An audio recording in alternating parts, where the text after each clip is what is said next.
Hello, thank you for having me here.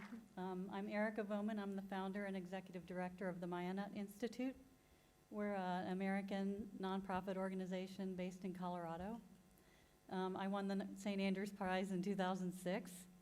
I like to think of St. Andrews and ConocoPhillips as one of the first investors in our social venture. The environmental problem that we seek to solve with the Maya Nut Institute is the conversion of tropical rainforest to crops and agriculture to feed people. The way we do that, the way we solve this problem is by teaching rural women how to harvest and process the Maya nut for food and income.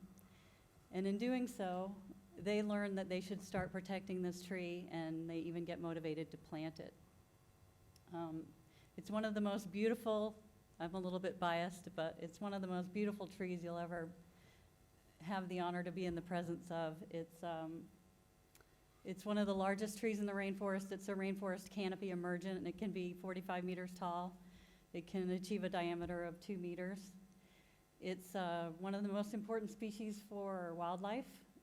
Lots of different species of tropical mammals and birds depend on it.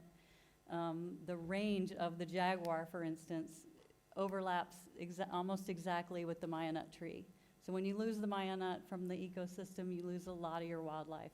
And that's devastating even to the people that depend on it. And Maya nut was also very important food for neotropical hunter-gatherers before there were crop agriculture happening.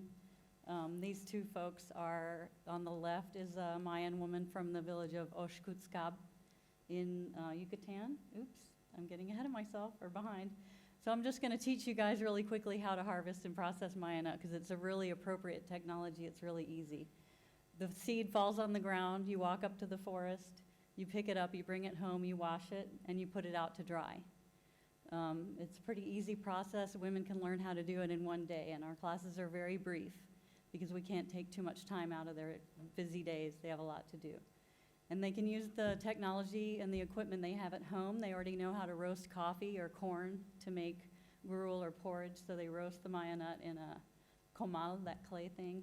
They can grind it with a hand grinder, and then they can cook it in all sorts of their traditional recipes. And our workshops, again, they last one day, and they're really fun. The women have a great time. Oftentimes, they've never participated in a training or a class at all before. So this is a really special occasion, and they're really able to contribute a lot to the workshop, so they feel very good and empowered when they leave the workshop.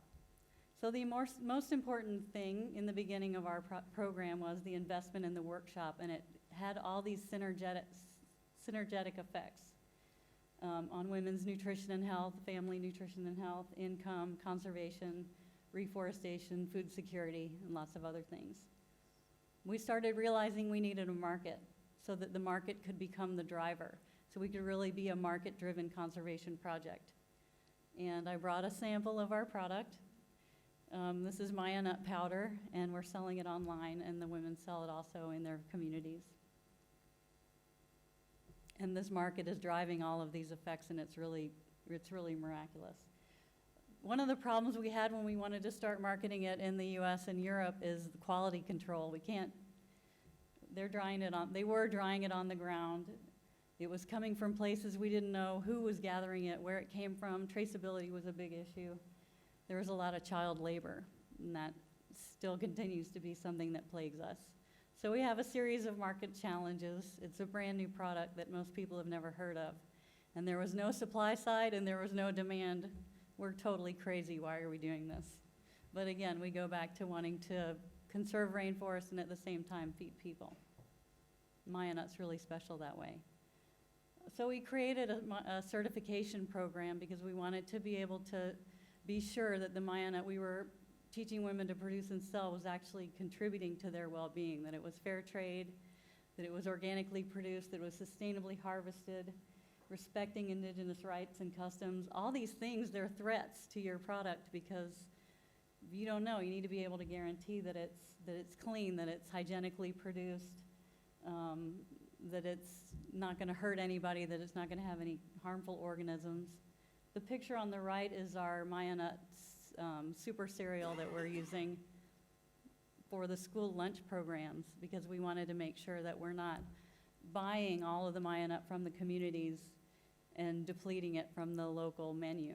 So we included a school lunch project with that.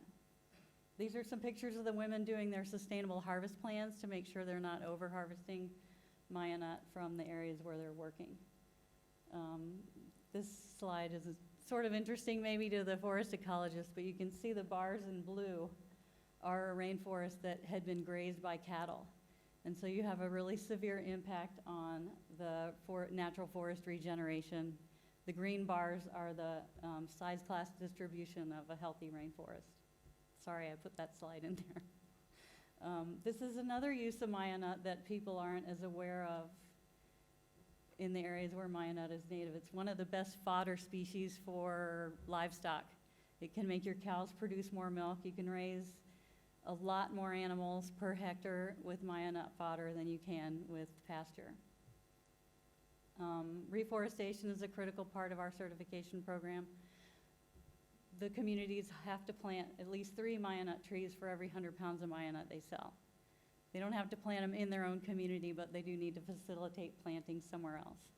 And so we're really happy that we're able to be sure that we're ensuring the sustainability of the program and the product as time goes on. The woman on the left is one of our brand new producers. In her first year of producing, she was able to harvest 300 pounds of Maya nut, and her group is sustainably monitoring their forest. So we know they're not over harvesting. They already have a market. I just met her once and she's killing it. It's great. These are some of the kids receiving the school lunches, and for every 100 pounds the community sells, we return 10 pounds of Maya nut back to the schools as part of our Healthy Kids, Healthy Forests Maya nut school lunch program.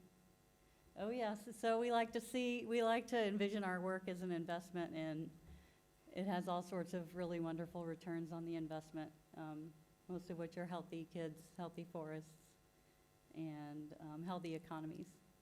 And St. Andrews and ConocoPhillips has been really instrumental in our growth and development, and we're really grateful to be here. Thank you.